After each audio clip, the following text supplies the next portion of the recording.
No matter how one-sided an F1 season gets, it always brings some drama along with it. So it comes as no surprise that when we find ourselves halfway through the 2022 season, fans are on the edge of their seats. Be it Verstappen's second title win, the cost cap breach allegations, or Mercedes going head-on with Ferrari for second place. It's clear that this season is far from over. First up, Hamilton's not under pressure to break any records. Since 2007, Lewis Hamilton has won every Formula One season. This is the real deal. This run of success could end soon because, with 6 races left, he hasn't won any of them yet. But this doesn't matter to the British driver. The 7-time world champion told motorsport.com, "It means nothing to me." He said that he was glad for every chance he had to win. Even though the W13 isn't as fast as the other cars, the driver is still sure that he can win. For Hamilton,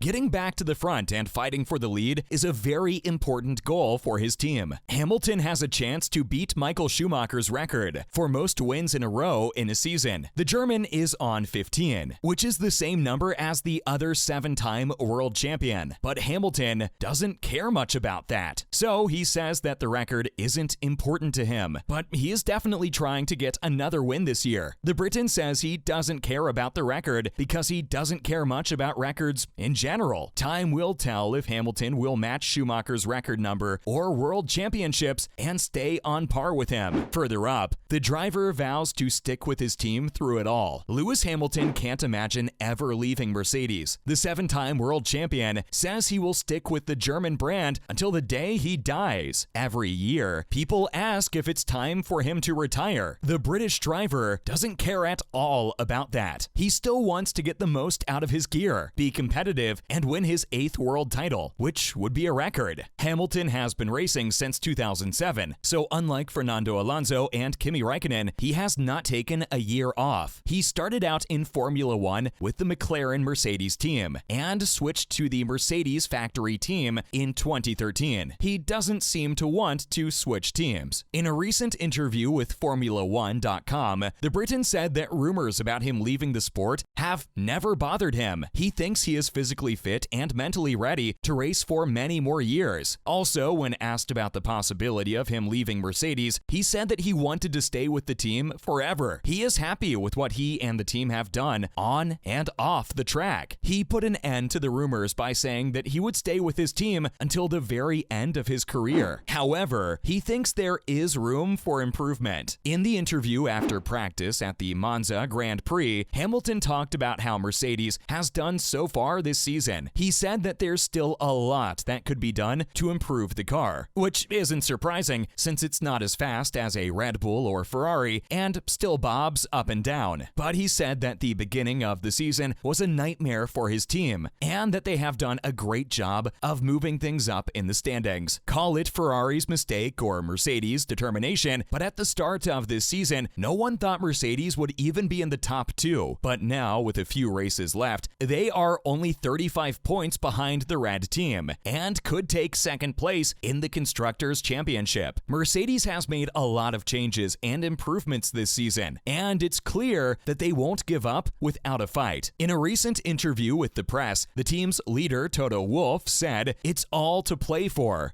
the Silver Arrows. Both of their drivers seem to be getting better with each race, which is also a good sign for the team. Many F1 experts think that Mercedes will silence their critics and keep being the dominant team they are known for next season. Let's also talk about the challenge Hamilton faces from within. With 6 races left, Mercedes driver Lewis Hamilton is 35 points behind teammate George Russell. So far, Mercedes and Lewis Hamilton have had a terrible season. The 8-time Constructors' champions couldn't deal with the new rules and didn't make a car that could have won the title. At the start of the season, W13 wasn't good enough to be in the race. Lewis Hamilton isn't used to this since he has had a fast car for the last 8 seasons in a row. But as the season went on, W13 and Hamilton both started to do better. But the 37-year-old is still 35 points behind his teammate George Russell. Russell has done better than Hamilton so far, and he might be one of the few teammates who can beat Hamilton. Jenson Button and Nico Rosberg are the only other drivers besides Hamilton who beat him in the championship standings. Emerson Fittipaldi thinks the fight between the two Brits will come down to the last second. Hamilton has been getting far better again, but Russell is still 35 points ahead of him. This season, both Mercedes drivers have been nice and friendly, but one can't help but wonder how long this can last. Since Lewis and Nico have already competed against each other in the past, this could be the start of another professional rivalry. Now, in other news, moving on. The Mercedes camp is hopeful of their performance in the next season. Mercedes thinks it has found a big chunk of performance for its 2023 Formula One car, which it will use to get back to the front of the grid. The Brackley-based team has had a tough season with its W13 car, which has been promising a lot and hasn't been fast enough to compete with Red Bull and Ferrari. The cost gap made it harder for the team to get back on track quickly because it couldn't afford to make changes to its current challenges that would have made it go faster. But next year's budgets are being reset, and the team has a much better idea of where the W13 falls short. This makes Mercedes optimistic about how far the W14 will come. When asked by Motorsport.com how well Mercedes knows the 2023 car, team boss Toto Wolff said that turning the ship around this season won't be easy. He did say, though, that the team has found out why it hasn't done well this season and knows where its problems are. Wolff also said that next season, the team will try to win the World Championship and will fix the mistakes they've made this season. Mercedes being third on the grid was by far the biggest surprise of the season, and it's not an exaggeration to say that Silver Arrow fans are dying for the team to get back on track. Next up, Mercedes was fined by the FIA at the behest of Hamilton's jewelry. Lewis Hamilton didn't get in trouble for wearing his nose stud during qualifying for the Singapore Grand Prix because he had a letter from a doctor saying it was medically necessary. However, his Mercedes team was fined because they filled out a form saying he wasn't wearing any jewelry. A long-standing rule said that jewelry couldn't be worn on the track, so the driver used to take it off before driving. But he wore his nose stud in Singapore, which made the stewards want to talk to him. The seven-time world champion said that doctors told him it was better for his health to leave the stud in than to keep putting it in and taking it out. Dr. Ian Roberts, who is the FIA's deputy medical delegate, looked at the medical report and agreed with the opinion. Because of this, the stewards decided not to do anything else. But it turned out that Mercedes had filled out a self-inspection form saying that the driver didn't have any body piercings, which was a requirement. The stewards pointed out that this was wrong. After that, the team had to pay a fine of 25,000 euros. After all, the bling has turned out to cost a lot. Lastly, we look at the Singapore Grand Prix. Max Verstappen has had a tough weekend so far. His runs on Friday were all over the place, and his final practice was rained out, so he doesn't have much dry data to work with going into qualifying. But that didn't stop him from doing two great laps that would have put him in first place at the end of Q3. Verstappen could win the Drivers' Championship on Sunday, which has been one of the big stories leading up to the race. However, he needs to win the race, which looks harder than expected after qualifying. Not only was qualifying close between Leclerc and Perez, but Lewis Hamilton was only 0.054 seconds away from his first pole position of the year. The Mercedes driver looked fast during FP3 and qualifying, even though the weather was bad. He was on the provisional pole for a long time before just missing the top spot. Still, Hamilton's best qualifying result of the year so far puts him in a good position to compete with Ferrari and Red Bull, as the Mercedes has been more competitive in races than over one lap at most tracks this year. That's a wrap for this video. Who are you rooting for this season? Let us know in the comments below. Make sure to give this video a thumbs up and subscribe to our channel for more videos like this. See you in the next one.